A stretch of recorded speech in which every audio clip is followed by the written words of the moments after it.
Hello, my name is Kevin and welcome to the Love Decanters channel. Yes, so I'm going to carry on with my saga on frosted glasses. I'm going to cover drinking glasses and I've got 13 different ones, so I'm not going to do it all. I'm just not, it's too much. For some of them I've got references and I'm going to show you the ones with references first, and then I'll do another video, so I'll do a part 2 and I'll just show you the rest and go, look how nice they are. So yeah, so with that said, let's get on and have a look. So this is the first glass I'm going to show you. I believe this one's by Richardson's. The reference I have is not a reference for this glass, it's for a jug, but it's the pattern. So let's have a look at this pattern that's on it. Look at that. Yeah, isn't that cool? So this kind of pattern is called vermiculation apparently. And this pattern was registered by Richardson's in 1854. Yeah, and I've managed to find, I had one of these, I managed to find another one, and it is exactly the same. So that kind of tells you it was probably made for a fairly short length of time. Generally, if someone makes something for years and years and years, there's a bit of drift and you see differences. But there's no real drift between this and the other one. It's got a star cut base, and it's got that mid 19th century style where or better glasses it is, where the foot kind of sits on top of the, the stem sits on top of the foot with this kind of like ball like this, inverted baluster shape, but then it's usually quite often it's cut in as well. And you can see it's cut going underneath into the bottom of the bowl as well. And you've got this little border, clear border at the top. So that is the first class, and we'll have a look at the reference I have for that. Here is the pattern I was telling you on the jug. Richardson's jug with vermicular pattern, registered by Richardson in 24th of August 1854. So if I can go a little bit closer, can you see that has the same pattern as the goblet we were looking at. This is the next glass I'm going to show you. It's got a pattern, everybody calls it bulrushes. Let me show you it close up. There you can see the bulrush coming out. It's a bit randomy, but not random when you look at it very carefully. If you look at this bulrush here and then you see this one curling over the top, when you get around to the next bulrush, you see it's got the same one curling around the top. I think it's got 3. There you go. So yeah, it's random but not random.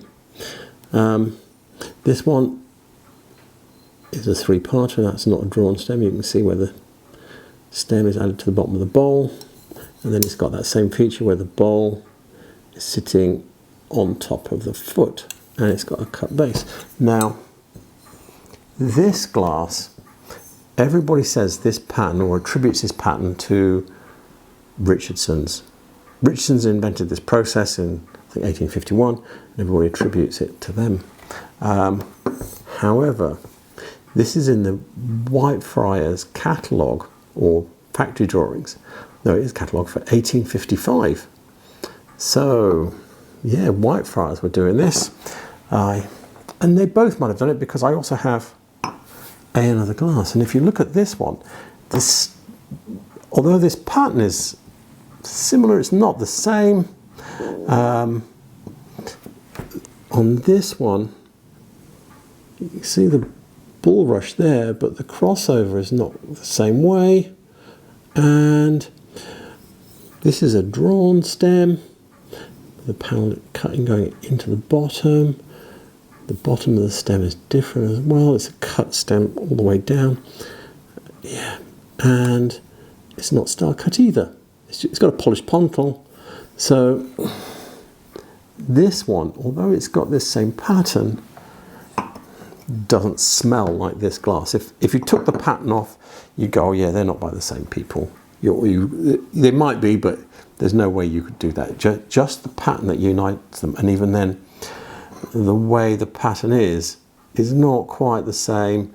You know, it's almost the same, but not quite. It's fatter on the small glass than this one, and yeah, it's just feels a bit different. And the way it's cut in is a bit different as well. So it might be because the thickness is about the same. So yeah, it feels like they're from different manufacturers. And in the Museum of London Whitefriars book, there is a finger bowl with this pattern on it, which doesn't help me with these glasses at all. But I'll show you that reference. I'm showing you this glass. This glass is also in the Whitefriars Museum of London book in the 1855 catalogue, and it's a very distinctive pattern. This is Powell, and this is a real, this pattern here was a very sort of Regency kind of pattern that they used a lot. It's Greek style, I think, and I've seen it in other places, and it's on the frosted jugs as well a little bit, but not quite like this. But yeah, you get the idea, and it's very distinctive. The stem, it's got a hollow stem with little bits cut around the top, and then panel cut there, and it's got the same ball sitting on top of the foot. So baluster and inverted baluster in one stem.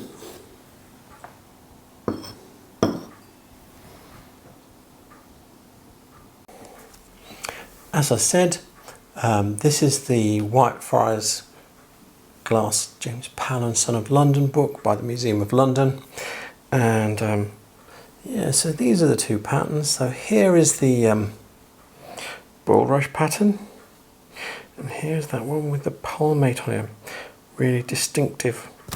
So yeah, that's the only reference for this, even though lots of people say it's Richardson's, and then they get all definite about it, and I'm saying it's definitely in here, and here it is. So anyway, yeah, those patterns are definitely in here, and but I haven't seen any catalogues for Richardson's with that pattern. So I wasn't sure whether I should put this one in, but this one, so many people say this is Richardson's. I haven't found a reference for it. It's simpler than a bulrush. You see this? I've seen these glasses and jugs to go with it for sale, and I think there's decanters as well. They usually go for a lot of money. They're with really smart dealers, and yeah, and they all say Richardson. So do I trust the smart dealers? I don't know is the answer, but they all do. One day we'll get a sneak into those archives and find out, but I think I'm going to go with the smart dealers for now and say this is Richardson's. I thought I'd squeeze this bit into the video. I had a quick look in eBay, and I found two of these two entries for these glasses I was talking about that are listed as Richardson. So there's this pair here, and if you want to spend a bit more, you can have it with a jug, so you could actually make, you know, so these are £85, so that makes them, is it with postage free?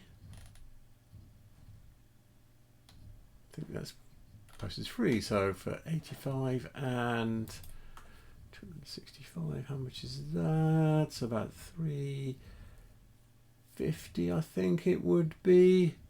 You can get yourself a jug and 3 glasses. Yeah, buy it now. I did tell you they make good money. So there we have it, part 1 of my frosted drinking glasses. with references that I have, such as they are. And we're going to do part 2, which is going to be a few more glasses, but a bit more show and tell style, because yeah, I don't have any references for those. We just know roughly the period that they're from. So, so with that said, references I use will be in the description below, and please remember to like and subscribe because it helps my channel, and thank you for watching. Good night.